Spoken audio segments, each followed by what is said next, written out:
என்ன பண்ணிகிட்டு இருக்கான்னு பார்க்குறீங்களா? இதுதான் அத்தி மரம். அத்தி மரத்தில் அத்தி பூக்கிறதே பெரிய கஷ்டம். அதில் அத்தி பழம் பழுத்து கிடக்கு பாருங்கள். இதில் இல்லாத சத்தே கிடையாது. இதில் விட்டமின்ஸு, அதுக்கு நார்ச்சத்து எல்லாமே இருக்குது.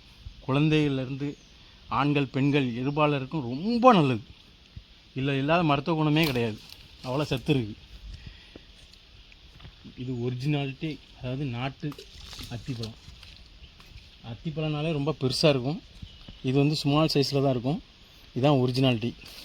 இந்த அத்தி பழத்தில் உள்ள புழு இருக்கும். அதாவது அலுமினிய பழத்தில் தான் புழு இருக்கணும். ஆனால் இதில் நல்ல பழத்திலே புழு இருக்கும். ஆனால் புழு இருந்தாலும் ரொம்ப நல்லது, சாப்பிட்லாம். ரொம்ப சத்து அதிகம். அப்படிங்க. இது வெயில் காலத்தில் தான் அந்த பழம் காய்க்கும். கரெக்டாக பார்த்தா 1 வீக் தான் இருக்கும். 1 வீக்லேயே இந்த பழங்கள்லாம் அப்படியே எல்லாம் உருந்து ஒன்றுமே இல்லாமல் ஆயிரும்.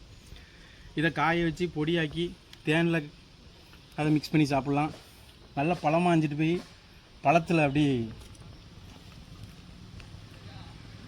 ஜூஸ் போட்டு நல்லா குடிக்கலாம். இது